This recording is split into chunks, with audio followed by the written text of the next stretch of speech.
오늘 본문 말씀을 통해서 말씀하시는 하나님이라는 제목으로 말씀을 전하겠습니다. 하나님의 음성을 듣고 싶다. 이렇게 기도해보고 간절히 염원해본 기억이 있습니까? 저는 종종 하나님을 만나고도 싶고 또 그 음성을 듣고 싶을 때가 있습니다. 세계적인 복음 전도자 빌리 그레이엄 목사님이라고 아실 거예요. 이분 역시도 하나님의 음성 또 확신이 간절히 필요했던 때가 있었어요. 빌리 그레이엄 목사님이 젊은 나이부터 사역을 시작했는데 사역 초기에 성경의 권위에 회의를 품은 동료들로부터 공격을 받을 때가 있었습니다. 빌리 그레이엄 목사님이 사역하실 때는 이 자유주의 신학이 세계 신학의 주주가 되어서 성경을 논리적으로 파헤친다고 하면서 그 권위를 바닥까지 추락시켰던 일들이 비일비재하게 일어났을 때였거든요. 빌리 그레이엄 목사님이 이런 공격을 받을 때 아직 젊은 나이다 보니까 마음속에 두려움도 생기고 또 의심도 생겼어요. 정말 성경이 하나님의 말씀일까? 하나님의 음성은 어디에 있는가? 이런 깊은 고뇌에 빠지셨어요. 그런 가운데서 샌버너디노 산맥의 카노바라는 곳에 숲속에 들어가서 바위 위에 성경을 펴놓고 기도를 하셨다고 합니다. 하나님, 저는 이해되지 않는 것이 너무 많습니다. 하지만 주님의 음성을 듣고 싶고 주님을 신뢰하고 싶습니다. 이렇게 울부짖어 기도했다라고 이야기를 합니다. 이때 하나님이 직접 음성을 들려주셨을까요? 그렇다면 더할 나위 없겠지만 하나님은 직접 음성을 들려주신 대신에 마음속에 강력한 성령의 임재를 경험하게 하시면서 또 확신의 말씀을 전해주셨습니다. 성경은 나의 말이다. 성경은 나의 말이다. 그 내면의 음성을 들은 다음 그 이후부터는 다시는 빌리 그레이엄 목사님은 성경이 하나님의 말씀이라는 확신, 그 믿음을 잃지, 흔들리지 않게 되었다고 말합니다. 그리고 그런 확신을 가지고 복음을 전하게 되었다고 말하고 있습니다. 성경에 보면 때로 하나님께서 직접 음성을 들려주실 때가 있었어요. 인간의 모습으로 나타나시거나 또는 환상이나 꿈을 통해서 때로는 영광 가운데 임하셔서 직접 하나님의 음성을 들려주실 때가 있었던 것을 보게 됩니다. 꼭 성경뿐만이 아니라 기독교 역사를 통해서도 특히 환난의 때에 그런 것 같아요. 하나님이 직접 나타나셔서 말씀을 전해주실 때가 있었습니다. 하나님이 직접 말씀을 전해주신다. 음성을 들려주신다.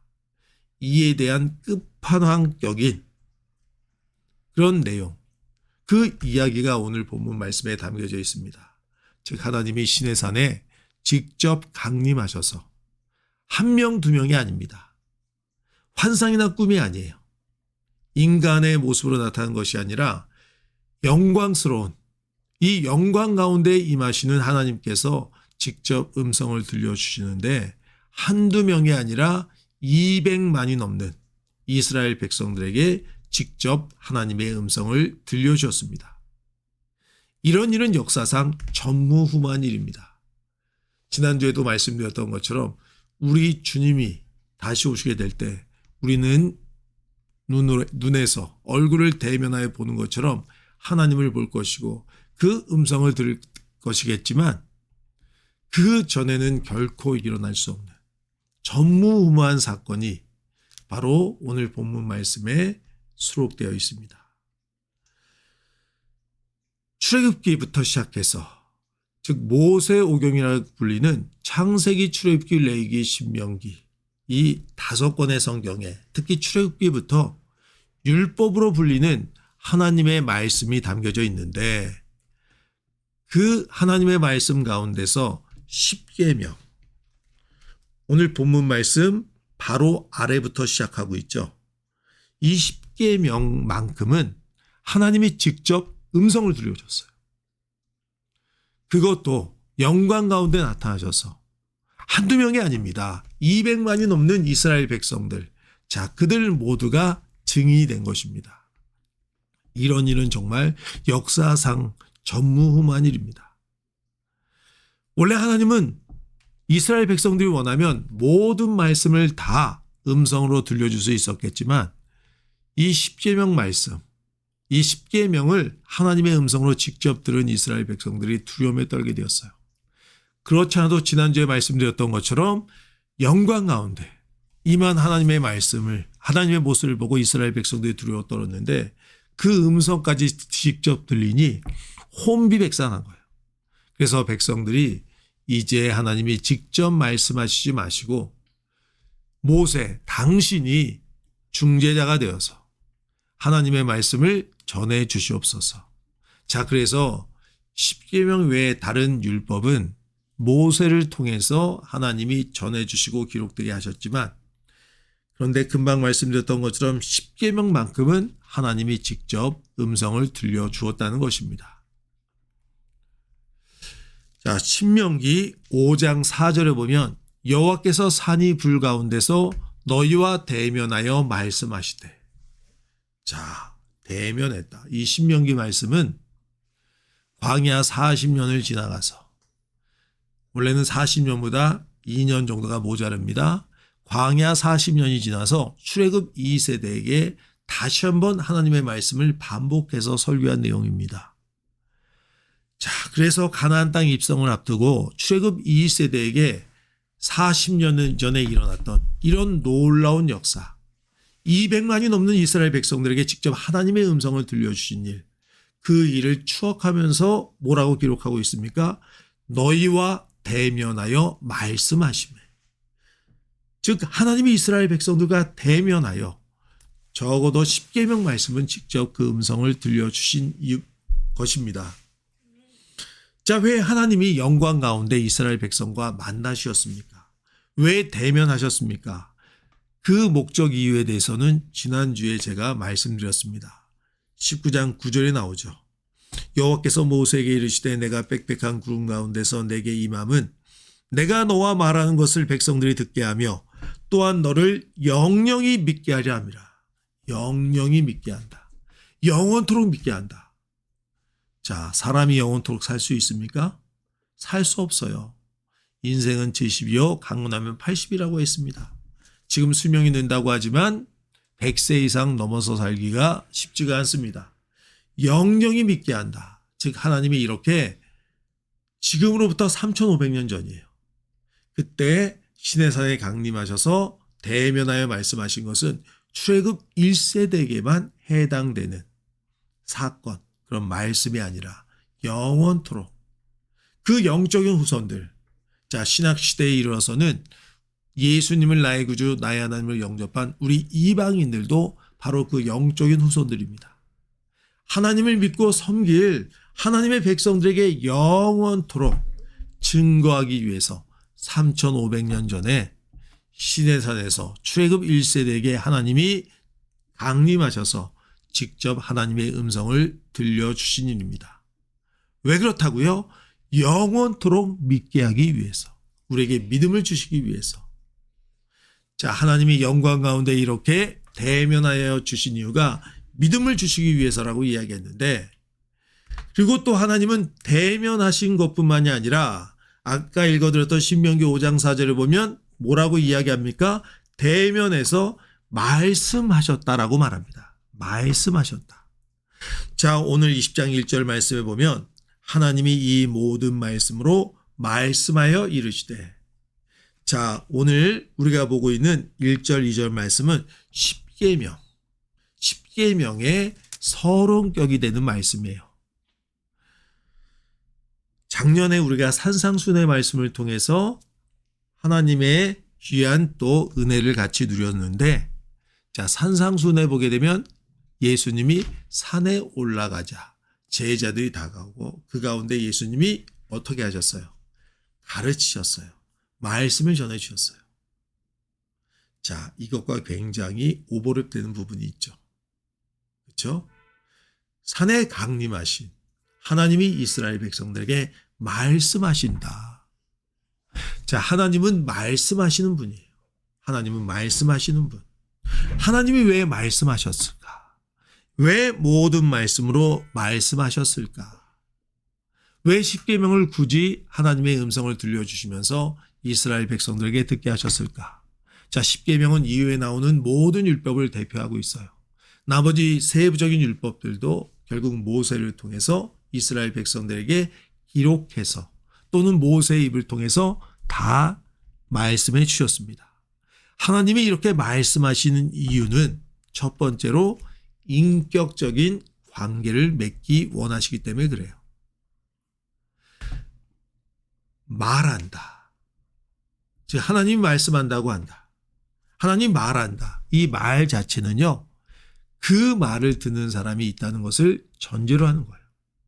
듣는 사람이 없는데 말하는 사람이 있습니까? 자, 듣는 사람이 없어요. 그런데 혼자 막 떠들어요. 자, 그러면 우리는 보통 어떻게 생각합니까? 가끔 제가 설교 연습하고 또 기도하려고 혼자 또 이렇게 방 안에서 이야기하고 있으면 우리 사모님이 우리 남편 미친 거 아니야? 정말 그렇게 느꼈을 때가 있어요. 가끔 제가 시뮬레이션을 하거든요. 말씀하거나 가르치는 거나 누군가 있다고 생각하고 성도들이 듣는다고 생각하고 제가 시뮬레이션을 하거든요. 그래서 질문하고 대답하고 말하는 능력이 부족하다 보니까 그렇게 열심히 연습해가지고 말씀도 하고 또 가르치기도 하거든요. 근데 그 모습을 보면 미친 거 아니야? 허공에다 대고 이렇게 말을 하지? 자, 말 자체는 누군가 듣는 사람이 있다는 것을 전제로 하고 있는 거예요. 자, 사람들이 범죄를 저질거나 사고를 치게 되면 감옥에 가잖아요. 감옥에 들어가도 반성하지 않고 사고 친 사람이 있어요. 그 사람에게 가장 큰 처벌이 뭔지 아세요? 독방에 가는 거예요. 독방. 혼자 방 안에 며칠, 몇 주간 있게 하면요. 사람이 정신적으로 맞는 것 이상으로 피폐하게 된다고 이야기를 합니다. 불안감, 우울감, 또 환청을 듣기도 한다고 이야기를 해요. 자, 이해가 되지 않죠. 저는 좀 이해가 되지 않아요. 그냥 혼자 독방에 있으면 기도하면서 책이라도 좀 주면 책이라도 보면서 좋을 것 같은데 사람이 그렇지가 않아요. 하나님은 사람을 사회적 존재로 만들어서 혼자 이렇게 방 안에 갇혀 있으면 미치는 거예요. 잘못하면. 우리가 무인도에 살고 있다면 말이 필요할까요? 필요가 없을까요? 필요가 없어요. 말이 있다는 것 자체가 말할 대상이 있다. 사람이 사회적 존재로서 누군가 소통하고 있다는 것을 전제로 하고 있다는 거예요.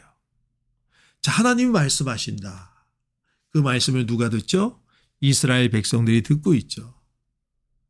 자, 그래서 하나님이 말씀하신다. 말씀하시는 이유는 그 말씀을 듣는 이스라엘 백성들과 인격적인 관계를 맺기를 원하신다는 거예요. 자, 우리가 종종 이런 말을 이야기합니다. 야, 누구하고는 말이 안 통해. 대화가 안 통해. 자, 대화가 안 통한 사람과 말을 할 필요가 있어요? 없죠. 분명히 한국말 다 할 줄 알아요. 그런데 대화가 안 통하면 어때요? 대화가 단절됩니다. 그 사람과 더 이상 말을 섞고 싶지가 않아요. 지금 미국과 이란이 전쟁을 벌이고 있는데 1차 협상이 결렬되고 원래 어제 오늘 2차 협상을 하려고 했어요. 근데 결국 결렬됐다는 그런 기사를 금방 제가 보았습니다. 자, 어떻게 결렬됐냐면 일단 이란 협상단이 협상장이 있는 파키스탄에 갔대요. 또 그리고 또 미국 협상단도 이제 곧 출발한다고 했는데 결국 결렬됐어요. 왜 그러냐면 이 이란 협상단이 파키스탄에 가긴 갔는데 거기에 있는 중재자 역할을 하고 있는 파키스탄 사람들에게 그 중재자들한테는 이야기를 하고 돌아가 버린 거예요. 그러니까 미국도 그 모습 보고 갈 필요 없다. 안 간 거예요. 그러면서 트럼프 대통령이 언제든지 대화는 열려 있다. 너희가 대화를 요청하면 된다. 그러면서 결렬됐어요. 왜 이란 협상단이 협상장이 있는 파키스탄에 갔는데 미국 대표단이 오는 것을 기다리지 않았을까요? 대화가 안 통한다라고 생각해서 만날 필요가 없다. 우리 요구 조건들에 대해서 중재자가 되는 파키스탄 그 대표들한테만 이야기하고 돌아가 버린 거예요. 또 미국은 지켜보고 있다가 에이 비행기 값 기름 아깝게 우리가 왜 가냐 안 가버린 거죠. 그래서 결렬된 거예요. 자, 우리가 누구와 말을 섞는다, 대화를 하고 있다는 것 자체가 그게 뭘 이야기하냐면 그 사람을 인격적인 존재, 즉 인격적인 나와 대화를 하고, 대화한다는 게 뭡니까? 교제를 한다는 거잖아요. 그런 존재로 인정하는 거예요. 자, 우리가 개지만 토토에게 말을 해요, 안 해요? 다시 토토는 말을 알아듣지 못해요. 그렇지만 우리가 자꾸 대화를 하는 게 미물이지만, 강아지지만 그래도 토토를 우리 식구로 인정한다. 사실 인격적인 존재가 아닌데도 억지로 만들어 나가는 거예요. 그래서 자꾸 대화를 하는 거죠. 자, 그렇습니다. 하나님은 말씀하셨어요. 하나님이 시내산에 강림하셔서 내가 이렇게 위대한 존재야, 난 너희와 구별된 거룩한 존재야, 이것만 알려주시고 떠날 수도 있지만, 사라지실 수도 있지만, 하나님이 시내산에 강림하셔서 모든 말씀으로 말씀하셨다. 이스라엘 백성들을 인격적인 존재로 인정하신다는 거예요. 이를 통해서 이스라엘 백성들을 하나님의 백성으로 삼고자 하는 하나님의 뜻이 거기에 담겨져 있는 것입니다. 김춘수라는 유명한 시인이 쓴 꽃, 우리가 한 번은 들어봤을 것입니다. 내가 그의 이름을 불러주기 전에는 그는 다만 하나의 몸치대에 지나지 않았다. 내가 그의 이름을 불러주었을 때 그는 나에게로 와서 꽃이 되었다. 하나님이 우리에게 오셔서 말씀하심으로 말미암아 우리가 어떻게 되었습니까? 인격적인 존재, 귀한 존재, 하나님의 백성. 하나님이 우리 인생을 창조하셨습니다. 하나님이 우리에게 오셔서 말씀하신다. 하나님의 형상을 따라 지음받은 귀한 존재임을 인정하신다는 것입니다. 원래 우리 인생이 하나님의 형상을 따라 지음받은 귀한 존재이지만 죄로 말미암아 타락했습니다. 그 존엄성을 상실했습니다. 자, 지금도 보면 전쟁이 일어나면 마치 동물처럼 우리 인생이 험하게 죽음을 맞이하게 되고, 자, 세계 곳곳에 인권이 유린되고 있어요. 사람들이 물건처럼 사고팜을 당하기도 하고 굶어 죽기도 하고 최소한의 인격적인 존엄한 대우를 받지 못하고 살아가는 많은 사람들이 있어요. 자, 왜 이런 일들이 발생했습니까? 죄 때문에 그런 거예요. 죄 때문에. 그런데 하나님, 세상을 창조하신 하나님께서 시내산에 강림하셔서 이스라엘 백성과 만나주시고, 그냥 만난 게 아니라 말씀하셨다. 이를 통해서 하나님이 이스라엘 백성들의 인격적인 존재, 하나님과 상대할 수 있는 인격적인 존재로 삼아주시기를 기뻐하셨다는 것입니다. 김춘수 시인의 꽃이라는 시는 이렇게 마무리 짓습니다. 우리들은 모두 무엇이 되고 싶다. 너는 나에게, 나는 너에게 잊혀지지 않는 하나의 눈짓이 되고 싶다. 자, 하나님이 말씀하시고 또 나중에 보면 이스라엘 백성들이 거기에 화답합니다. 이를 통해서 이스라엘 백성들, 또 당시에 출애굽 1세대만 해당되는 것이 아닙니다. 성경을 보고 이 말씀을 믿고 하나님을 나의 하나님으로 받아들이고 또 예수님을 나의 구주 하나님으로 영접한 우리 모두는 하나님 앞에 인격적인 존재, 하나님이 받으실 만한 존재가 되는 것입니다. 이것이 무엇으로부터 출발했느냐? 하나님이 말씀하셨기 때문에, 우리와 대면하여 말씀하심으로 말미암아 이 모든 일들이 시작된 것입니다. 이루어지게 된 것입니다. 두 번째로 이렇게 하나님이 말씀하시는 이유는 언약을 맺기 위함입니다. 언약. 어떤 언약이냐? 19장 5절 6절에 보면 이렇게 말하고 있습니다. 세계가 다 내게 속하였나니 너희가 내 말을 잘 듣고 내 언약을 지키면 너희는 모든 민족 중에서 내 소유가 되겠다. 자, 세상 모든 것이 하나님께 속해 있습니다. 그런데 그 가운데 하나님을 믿는 사람들은 소수에 불과합니다. 자, 그들만이 특별한 하나님의 소유가 되겠다. 특히 3500년 전에 시내산에 하나님이 강림하실 때 그때만 하더라도 정말 소수 중에 소수만이 하나님을 알고 있었어요. 하나님이 직접 계시해 주신 이스라엘 백성들, 그들을 하나님의 특별한 소유로 삼기 원하셨습니다. 그리고 이어지는 6절에 보면 너희가 내게 대하여 제사장 나라가 되며 거룩한 백성이 되리라. 너는 이 말을 이스라엘 자손에게 전할지니라. 하나님이 말씀하심으로 이스라엘 민족은 인격적인 존재로 대우받게 되었어요. 그리고 그들은 특별히 제사장 나라, 하나님 백성이 되었다는 것입니다. 하나님이 말씀하심으로 말미암아 이 말씀을 주신 이유는 다름 아니라 이스라엘 백성과 언약을 맺기 위함이에요. 그래서 신명기 5장에 바로 이 출애굽기 19장, 20장에 나오는 이 사건을 다시 한번 추억하면서 모세는 출애굽 1세대에게 무엇이라고 설교하고 있냐면 신명기 5장 2절을 보면 우리 하나님 여호와께서 호렙산에서 우리와 언약을 세웠다. 언약. 말씀은 약속, 약. 자, 즉 하나님의 말씀은 이를 통해서 이스라엘 백성과 약속하기 위함이요. 약속하기 위함. 어떤 약속이에요? 금방 첫 번째 말씀드렸죠. 세계가 모두 하나님께 속했지만 그 가운데 이스라엘 민족은 특별한 하나님의 소유. 제사장 나라. 나는 너의 하나님이 되고 너희는 나의 특별한 소유가 될 것이야. 이것이 바로 말씀하신 이유예요. 이스라엘 백성들을 특별한 하나님의 백성으로 삼기 위한 하나님의 계획인 것입니다. 또 이어지는 신명기 5장 3절을 보면 이 언약은 여호와께서 우리 조상들과 세우신 것이 아니요 오늘 여기 살아있는 우리 곧 우리와 세우신 것이라. 이렇게 말씀하고 있어요. 자, 이 언약, 자, 신명기 말씀이 선포되기 40년 전에, 정확히는 38년 전에 시내산에서 이스라엘 백성들 출애굽 1세대에게 하나님이 강림하셔서 말씀하시고 약속하셨는데 그 언약은 그들에게만 해당되는 것이 아니라 지금 출애굽 2세대, 또 출애굽 2세대에게만 해당되느냐? 출애굽기 19장 9절 말씀에 나오고 있는 것처럼 영영이 믿게 하려 합니다.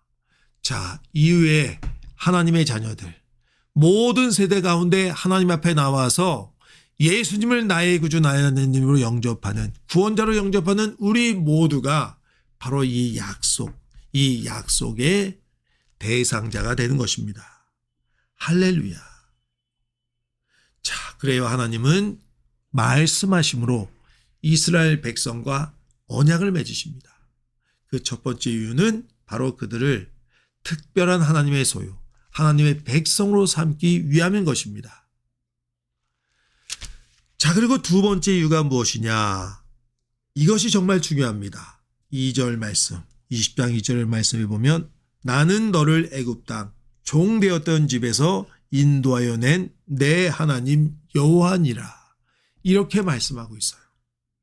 너를 애굽 땅 종되었던 집에서, 이스라엘 백성들은 시내산에 오기 전에 어디에 있었습니까? 이집트에서 400년 동안 종살이를 했었습니다. 그들이 고통 가운데 하나님께 부르짖었을 때 하나님이 아브라함과의 언약을 생각하셔서 모세라는 구원자를 보내서 그들을 건져내 주신 것입니다.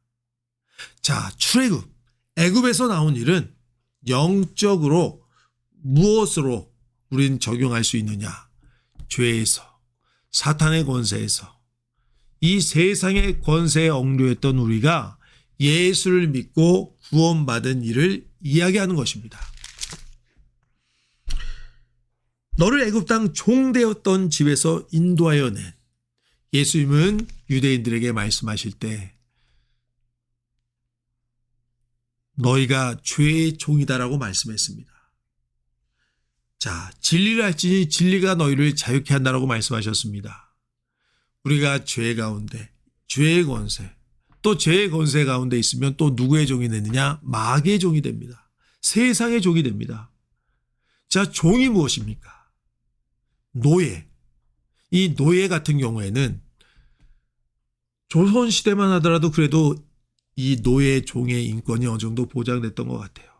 특히 과거요. 이 애굽에서 노예라는 것은 인권이라는 게 없었습니다. 생명의 존엄성이라는 것이 없었어요. 자, 그것을 무엇을 통해 알 수 있느냐? 피라미드를 보면 알 수 있어요. 이집트 고대 문명이 남긴 어마어마한 유적들. 지금 이집트에는 대박물관이라고 해가지고 뭐 몇 주간을 돌아봐도 다 돌아볼 수 없을 정도의 어마어마한 박물관이 세워졌어요. 재작년에 개관했다라고 이야기를 하는데, 자, 우리가 그런 것들을 보게 되면 야, 이집트 문명 대단하다. 이집트 문명들 정말 그 조상들 갖고 있는 이집트 사람들 부럽다라고 이야기할 수 있을 텐데, 중국의 만리장성도 그렇고 고대 메소포타미아 문명의 어마어마한 유적도 그렇고 그 엄청난 유적들을 만들기 위해서 노예들, 일반 서민들이 얼마나 고생했을까, 그걸 생각해야 됩니다. 자, 그 당시에 지금보다 떨어지는 문명을 그 가운데서 피라미드를 만들었어요. 피라미드 만드느라고 얼마나 고생했겠어요. 얼마나 많은 사람들이 죽었겠습니까. 이 만리장성 만드느라고 수많은 중국의 서민들이 죽임을 당하고 고생하다가 힘들었던 그런 내용들이 시로도 지금 남겨져 있습니다. 자, 노예라는 것이 바로 그런 것입니다. 400년간 종살이 하면서 자식을 낳게 되니까 그 자식조차도 버리거나 죽여야 됐던 그런 처참한 현실이 바로 이스라엘 민족이 400년 동안 처했던 현실이었습니다. 그런데 그들이 거기서 건져냄을 얻게 되었습니다. 바로 이것은 우리가 죄에서 구원받고 사망의 권세에서 구원받는 것을 상징하고 예표하고 있는 일인 것입니다. 하나님이 왜 말씀하셨습니까? 왜 언약을 이스라엘 백성들과 맺기를 원하십니까? 그들을 구원하기 위해서입니다. 자, 이스라엘 백성들이 지금 애굽에서 건짐을 얻었어요. 구원받게 되었습니다. 자, 그런데 그 구원이 여전히 유효하기 위해서 이스라엘 백성들이 지켜야 될 규례들, 그 율법의 내용들이 바로 20장 이하에 기록되어 있는 것입니다. 자, 그들이 과거에 죄의 종이었어요. 우상의 종이었습니다.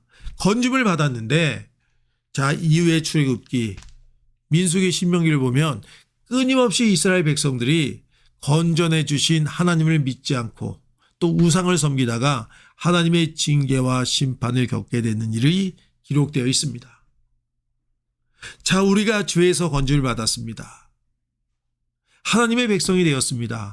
그렇다면 하나님의 백성에 합당하게 살아가야 되지 않습니까? 한 번 구원받으면, 특히 신약시대, 은혜의 시대에는 예수 그리스도의 보혈의 공로로 우리가 구원받았기 때문에 우리의 행위와는 상관없이 우리는 한 번 구원받으면 그 구원은 영원토록 천국 가는 그날까지 이어지게 됩니다. 자, 그런데 이 귀한 교리, 이 귀한 은혜를 우리가 받았음에도 불구하고 종종 이 귀한 은혜의 교리를 오용하는 사람들이 있다는 거예요. 오해하고 잘못 살고 있는 사람들이 있다는 것입니다. 우리가 예수 그리스도의 은혜로 말미암아 우리의 죄의 짐을 벗어 던지고 거룩한 공동체에 속하게 되었다면 그에 합당하게 살아가야 될 텐데, 한 번 구원받으면 영원히 깨지지 않는다. 그것만 의지하고 대충 살아가는 사람, 그 사람이 진정한 하나님의 자녀일까요? 아닐 겁니다. 겉으로는 하나님의 자녀처럼 보일지 모르겠지만 회개하지 않고 돌이키지 않는다면 결국 그 자신이 거짓 신앙, 거짓 믿음, 가라지에 불과했다는 것을 증명하는 거에 불과하게 되는 거예요. 하나님은 말씀하심으로 이스라엘 백성들과 언약을 맺으십니다. 왜 언약을 맺으셔요? 그들이 애굽에서 건짐을 받았는데 건짐 받아서 이제 어떻게 해야 됩니까? 그들이 가나안 땅에 들어가야 돼요. 과거에는 땅이 없는 사람들이었어요. 노예였고 소유가 없었습니다. 이제 하나님이 그들에게 가나안 땅을 주시기를 원하십니다.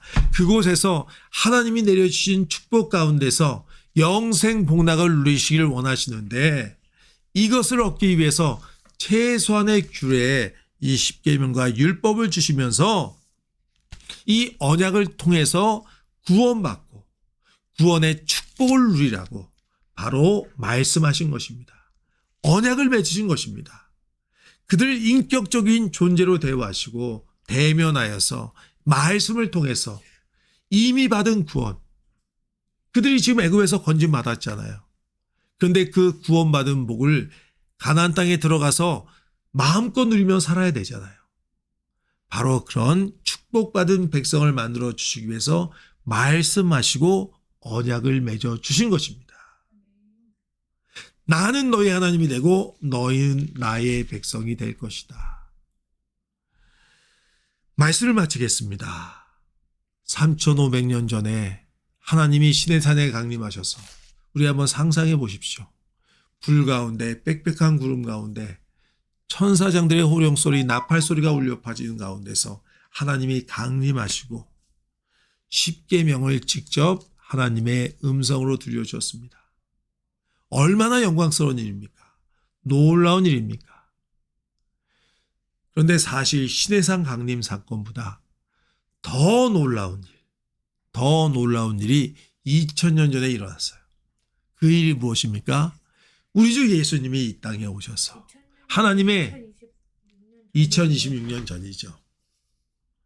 자, 그때 200만 앞에서 하나님이 말씀을 들려주셨는데 2026년 전에 하나님의 본체이신 성자 하나님이 이 땅에 오셔서 인간의 몸으로 하나님의 말씀을 들려주었습니다. 그리고 이를 통해서 또 영원한 언약을 우리와 맺어주셨습니다. 그 영원한 언약이 어떤 언약이에요? 우리가 성찬식 때 하는, 지난번에 같이 했었죠. 떡과 포도주, 예수님의 살과 피로 맺은 언약, 그 언약을 통해서 영원한 언약을 맺었습니다. 자, 구약의 백성들 같은 경우에는 십계명 이후에 있는 율법을 지켜야 됐어요. 그래서 행위 언약이라고 이야기해요. 행위 언약의 시초는 선악과 언약이에요. 동산에 수많은 실과가 있는데 그 가운데 선악과는 따먹지 말라. 이를 통해서 하나님이 인류 시초 대표인 아담과 언약을 맺었는데 그 언약이 깨졌습니다. 이제 하나님이 시내산에 강림하셔서 이스라엘 백성과 언약을 맺는데 이 언약의 조건이 바로 십계명 그리고 이후에 나오는 율법이거든요. 왜 율법을 주셨습니까? 하나님이 이스라엘 백성들을 인격적인 존재로 대우하시면서 그들이 하나님의 백성으로서 가나안 땅을 차지하고 영원토록 하나님께서 내려주시는 복을 누리고 살도록 언약을 맺어주신 거죠. 그런데 이후의 역사를 통해 보면 그 언약이 깨져요. 그래서 우리 주 예수님이 이 땅에 오셔서 깨질 수 없는 언약, 영원한 언약을 누구와 맺으셨습니까? 제자들과 맺었습니다. 제자들과만 맺은 언약입니까? 영원한 언약, 우리 하나님의 자녀들과 맺은 언약인 거예요. 자, 지금은 은혜의 시대라고 이야기합니다. 왜 은혜의 시대냐면 구약의 백성들과는 다르게 아담과는 다르게 깨질 수 없는 영원한 언약을 우리가 맺고 있기 때문입니다. 자, 영원한 언약을 맺었다고 우리가 방종하며 살아가면 되겠습니까? 안 되겠죠. 이스라엘 백성들에게 하나님 말씀하시면서 최소한의 규례, 십계명을 선포해 주셨던 것처럼 지금 시대에 하나님의 자녀가 하나님의 뜻대로 살아가기를 하나님이 원하신 줄을 믿습니다.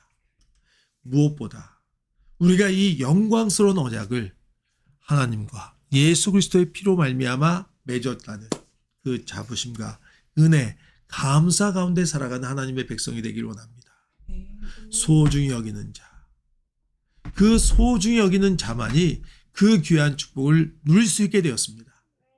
하나님이 이스라엘 백성과 만나 주심으로 말미암아 이스라엘 백성은 특별한 존재, 하나님의 소유가 되었습니다.